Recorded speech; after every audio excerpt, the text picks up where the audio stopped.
저는 계속해서 누가복음에 나타난 예수님의 기도에 대해 함께 살펴보고 있습니다. 누가복음이 다른 복음서와 구분되는 특징 중에 하나가 바로 예수님의 기도에 대한 관심이 아주 많다는 겁니다. 그래서 누가는 다른 복음서보다 더 예수님의 기도를 강조하고 11군데에 걸쳐서 예수님의 기도를 우리에게 가르쳐 주고 있습니다. 오늘은 예수님의 변화산 기도, 주님께서 용모가 변화되셔서 그 산을 우리는 변화산이라고 부르는데요. 그래서 오늘 예수님의 변화산 기도를 통해서 기도의 교훈을 몇 가지로 살펴보기를 원합니다.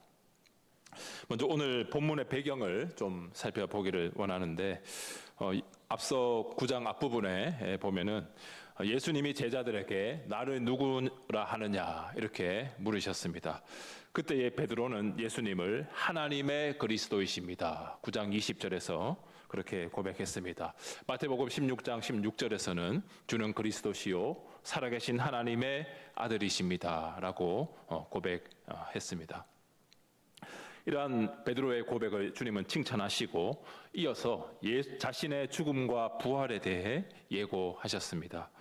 그리고 이 일이 있고 난 후에 8일쯤 된 날이 바로 오늘 본문의 배경입니다. 그래서 예수님은 베드로와 또 요한과 야고보를 데리고 기도하시러 이 산에 올라가셨습니다. 예수님이 일과를 마치고 한적한 곳에 가셔서 이 한적한 곳은 주로 이 산이었는데 일과를 마치고 하루를 기도로 마무리하시기 위해서 주님은 산에서 많이 기도하셨습니다. 그래서 예수님이 주로 많이 기도하셨던 장소는 우리가 잘 아는 대로 이 감람산입니다. 그래서 예수님이 잡히시기 직전에 기도하셨던 곳도 겟세마네 동산, 감람산의 어느 한 동산이 겟세마네입니다. 그래서 주님께서 자주 기도하셨던 감람산에서 우리 주님이 많이 기도하셨던 거 우리가 확인할 수 있는데 오늘 본문에 나오는 산은 감람산이 아닙니다. 이 산은 예수님의 용모가 변화되었다고 해서 소위 변화산이라고 부르는 그런 산입니다. 그러면 이 변화산이 어느 산이냐 하는 것에 대해서 여러 학자들의 의견이 있는데 일반적으로 이스라엘 북쪽에 있는 헬몬산으로 보는 것이 일반적입니다.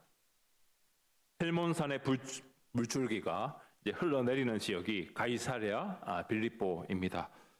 그래서 베드로가 신앙 고백을 했던 곳이 바로 가이사랴 빌립보이기 때문에 이 일이 있고 나서 8일 정도 지났기 때문에 이 시간상으로 감람산까지 예수님이 내려가실 수가 없습니다. 그래서 그곳에 가까운 헬몬산에 가셔서 제자들과 함께 기도하셨다 이렇게 일반적으로 보는 겁니다. 그래서 병행 본문인 마태복음 17장 1절과 2절 그리고 마가복음 9장 2절과 3절에서는 예수님이 산에 가신 목적을 밝히지 않는 것에 반해 오늘 본문에서는 예수님이 산에 가신 목적을 분명히 밝히고 있습니다. 28절 하반절에 말씀하는 대로 기도하시러 산에 올라가셨습니다. 예수님께서 베드로와 요한과 야고보를 데리고 산에 가신 목적, 그 목적은 바로 기도하시기 위함이었다라고 하는 것이죠.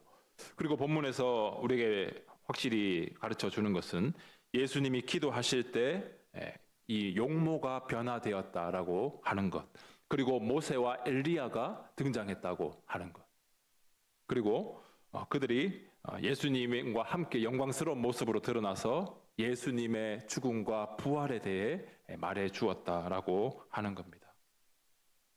그래서 우리 주님께서는 기도하시기 위해 이 헬몬산, 변화산으로 가셨고 또 제자들과 함께 가셨는데 그곳에서는 여러 이렇게 예수님의 용모가 변화되는 기적이 나타나고 또 이 일을 통해서 예수님은 자신의 죽음과 부활에 대해서 이 세 제자들에게 가르쳐 주시는 그런 모습을 우리는 볼 수 있습니다. 이처럼 예수님께서 기도하고 계실 때 일어난 사건들, 이 사건들은 참으로 놀라운 일들이었습니다. 예수님의 용모가 변화되고 옷이 휘어져 광채가 났습니다. 또한 영광 중에 모세와 엘리야가 나타나서 예수님이 예루살렘에서 별세하실 것, 예수님이 죽으실 것을 말했고 또 베드로와 요한과 야고보는 졸다가 이 놀라운 현상을 보고 잠에서 깨어납니다. 그리고 모세와 엘리야를 바라보고 베드로는 이런 말을 합니다. 33절의 말씀처럼 주여 우리가 여기 있는 것이 좋사오니 우리가 초막셋을 짓되 하나는 주를 위하여, 하나는 모세를 위하여, 하나는 엘리야를 위하여 하사이다. 베드로는 영광스럽게 변한 예수님의 모습을 보고, 그리고 어떤 영광 중에 드러난 모세와 또 엘리야를 보고, 여기가 좋사오니, 우리가 어느 좋은 장소를 가거나 어느 좋은 일이 있거나 하면 여기가 좋사오니, 우리가 농담 삼아 그런 말을 할 때도 있는데요.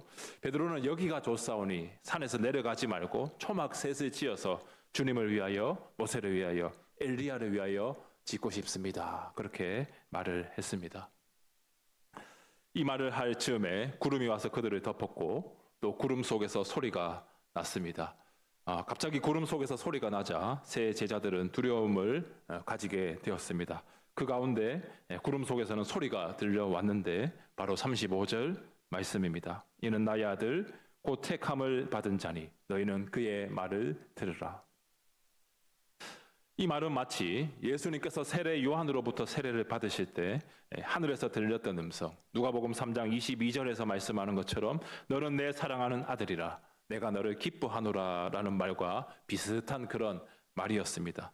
예수님이 누구신가에 대한 음성이 구름 속으로부터 들려온 것이죠. 오늘 본문에서는 나의 택함을 받은 자, 나의 아들, 나의 택함을 받은 자라는 하나님의 음성이 들려왔고, 또 예수님이 세례를 받으실 때는 내 사랑하는 아들이라 내가 너를 기뻐하노라 라는 음성이 들려왔습니다.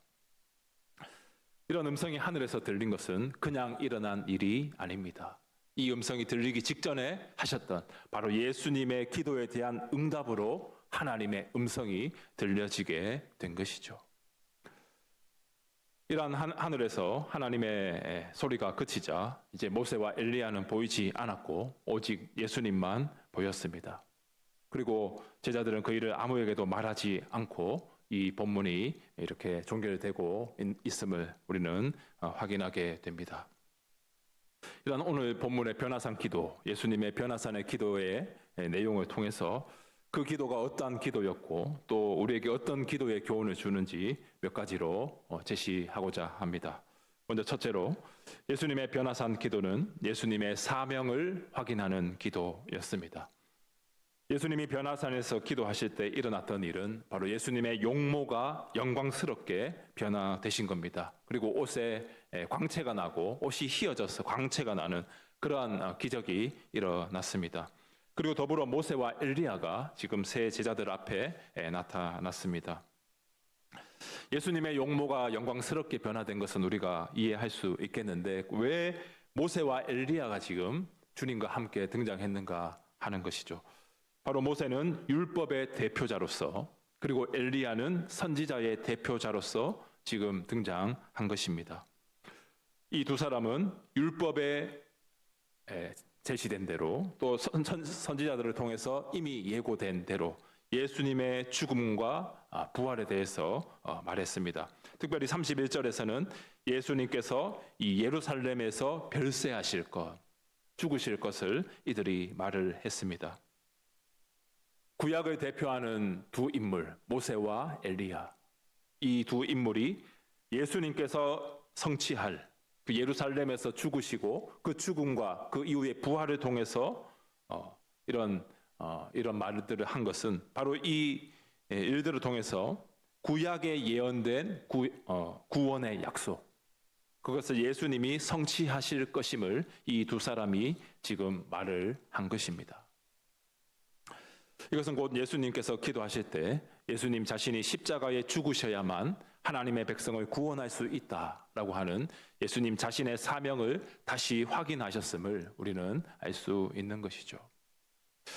그렇게 예수님의 변화산 기도는 하나님의 구원을 이루시기 위해 예수님이 준비하시고 또한 사명을 재확인하는 그러한 기도였다라는 것을 우리는 알 수 있습니다. 이러한 우리는 예수님의 변화산 기도를 통해 하나님께서 나에게 원하시는 사명이 무엇인가, 이것을 우리가 기도할 때 생각할 수 있다는 겁니다. 내가 원하는 사명과 하나님이 원하시는 사명은 다를 수 있습니다. 또 내 사명이 어떤 것인지 잘 깨닫지 못했을 수도 있고 또 내가 어떤 사명을 하나님이 주셨지만 뜻대로 되지 않는 그런 경우도 있을 겁니다.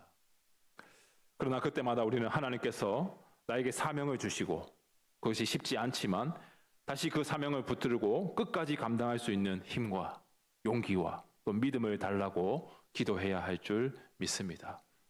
우리 각자에게 주신 사명은 다 다를 것입니다. 각자 처한 처소에서, 가정에서, 직장에서, 또 교회에서 우리에게 주신 사명은 다 다릅니다. 그러나 궁극적으로 그 사명의 본질은 동일합니다. 바로 하나님의 나라와 영광을 위해, 주님의 이름을 위해 사는 것입니다.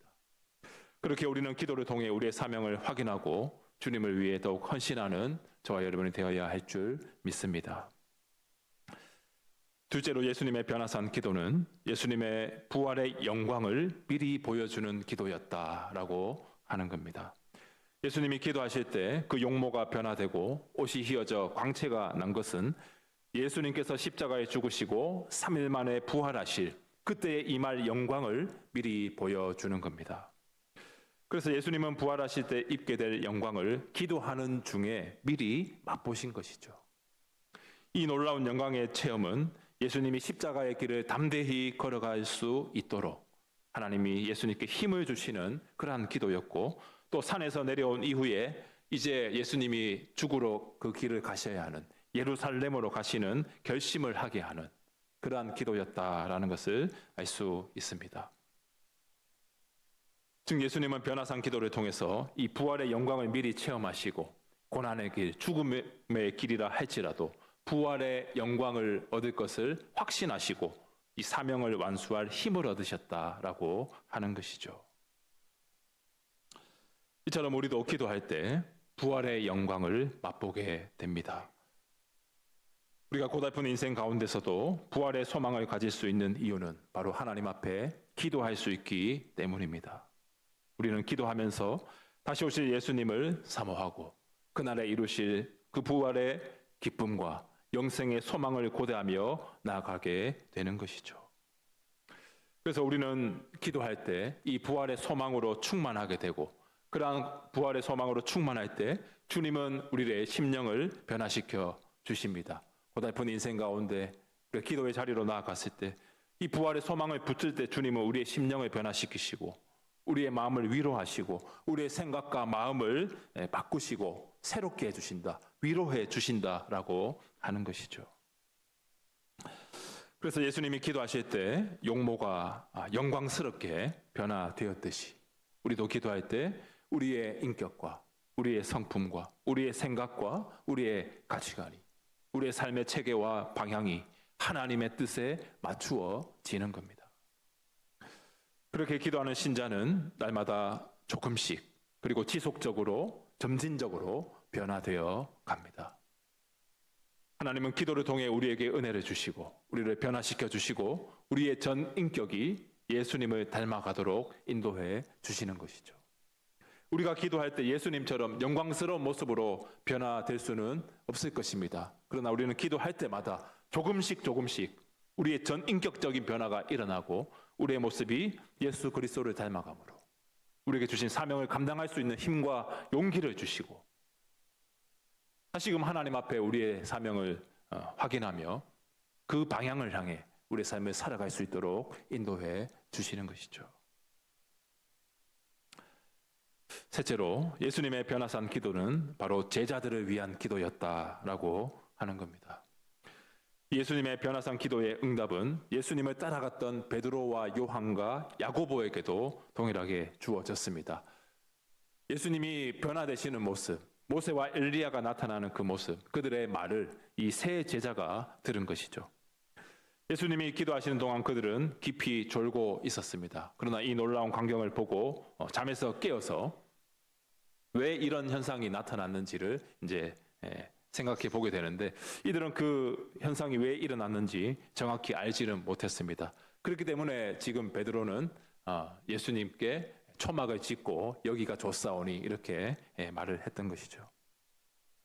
이 변화산 사건은 예수님의 죽음과 부활을 이 구약을 대표하는 두 사람이 예고한 것, 모세와 엘리야가 예수님의 죽음과 부활에 대해서 예고한 것인데, 베드로는 그저 여기가 좋사오니 초막을 짓고 여기 머물면 좋겠습니다 라고 말한 것을 보면 왜 이런 일이 일어났는지, 예수님의 사명이 무엇인지 전혀 깨닫지 못하고 있다라는 것을 알 수 있습니다. 그렇게 모세와 엘리야가 사라지고 나서 구름 속에서 하나님의 소리가 들렸습니다. 앞서 우리가 살펴본 대로 35절에서 이는 나의 아들고 택함을 받은 자니 너희는 그의 말을 들으라. 지금 예수님의 용모가 변화된 것, 모세와 엘리야가 등장한 것, 이것이 어떤 의미인지 깨닫지 못하는 새 제자들을 향해 하나님은 친히 말씀하셨죠. 이 나의 아들 예수 그리스도, 나의 아들이 택함을 받은 자고 너희는 그의 말을 들으라. 그렇게 말씀한 겁니다.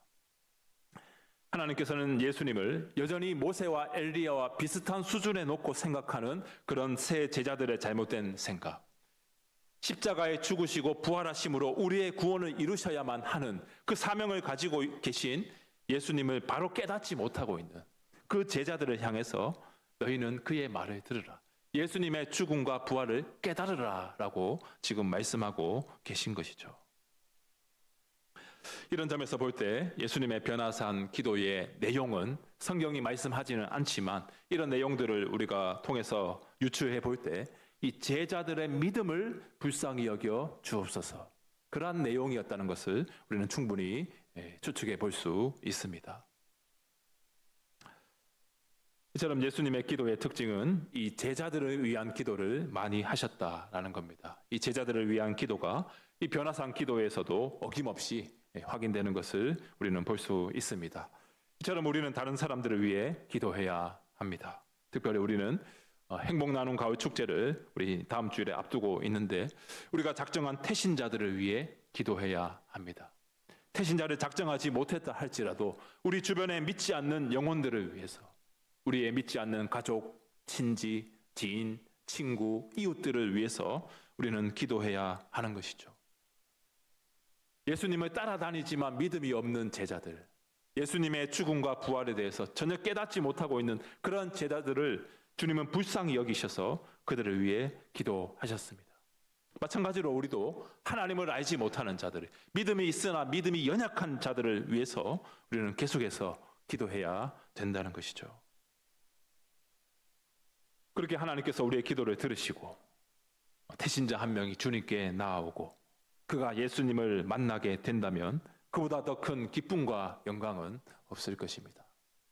그렇게 우리 기도는 우리 자신만을 위한 기도가 아니라 우리 가족이나 어떤 내 유익만을 구하는 그런 기도가 아니라 다른 사람을 위한 기도, 이웃을 위한 기도, 믿음이 연약한 성도들을 위한 기도, 하나님을 알지 못하고 죽어가는 영혼을 위한 기도, 다른 사람을 위한 기도여야 된다라고 하는 것이죠.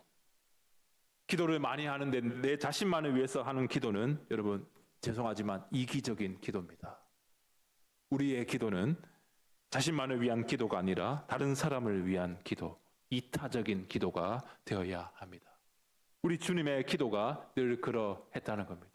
늘 제자들을 위해서 기도하셨고 제자들이 완수할 사명에 대해서 그들이 깨닫고 예수님의 죽음과 부활과 승천 이후에 그들이 예수님의 증인으로서 살아갈 수 있도록 그들을 위한 기도를 끊임없이 하셨다. 그 주님의 기도를 우리는 본받아야 하는 것이죠. 우리는 교회에서 다른 어떤 어려움을 겪고 있는 성도님들을 향해서 이렇게 기도하겠습니다, 같이 기도할게요, 이런 말을 많이 합니다. 우리가 흔한 인사로 기도하겠다 그런 말을 많이 하는데 우리 성도님들 말로만 그렇게 하지 마시고 정말 기도해 주시기를 바랍니다. 우리가 함께 기도할 때 그 기도가 하나님께 올려진다는 것, 그걸 여러분이 기억하시고 다른 성도들을 위해서 기도하시는 그런 기도의 용사들이 되어주시기를 부탁을 드립니다. 우리의 기도가 하나님께 올려지는 것, 우리의 기도가 천사들이 담고 있는 향년에 담겨져서 하나님께 올려진다는 것을 요한계시록 8장 3절과 4절이 잘 말씀해 줍니다. 우리 이 말씀을 다 같이 한번 봉독하겠습니다. 또 다른 천사가 와서 제단 곁에 서서 금 향로를 가지고 많은 향을 맡았으니 이는 모든 성도의 기도와 합하여 보좌 금 제단에 드리고자 함이라. 당연히 성도의 기도와 함께 천사의 손으로부터 하나님 앞으로 올라가는지라. 아멘. 천사가 가지고 온 금향로, 거기에 많은 향이 담기는데 그 향은 성도의 기도와 합해져서 하나님께 올라가는 기도의 향연이 되는 겁니다. 그래서 우리가 다른 성도들을 위해서 기도하고 믿음이 연약한 성도들, 믿지 않는 우리의 가족들, 이웃들, 친지들, 우리의 주변 사람들을 위해서 기도할 때 그 기도는 천사가 담고 있는 그 향로에 담겨져서 하나님이 받으시는 기도로 하나님의 보좌에 상달된다라고 하는 것이죠. 우리는 얼마 전에 우리 교회 어떤 권사님이 지금 중환자실에 계셨고 또 수술 이후에 어려움을 겪고 있다는 그런 소식을 들었습니다. 우리 모두가 안타까워하면서 우리 김차선 권사님을 위해서 기도했는데 이제 일반 병실로 옮기셨다고 합니다. 여러분, 이것은 권사님이 그 체력을 가지고 하나님이 그에게 은혜를 베푸셔서 회복하신 것도 있지만 우리 성도들이 다 같이 함께 기도함으로 그 기도의 향연이 하나님이 받으시는 기도가 되어 이 역사가 나타난 것이라고 확신합니다.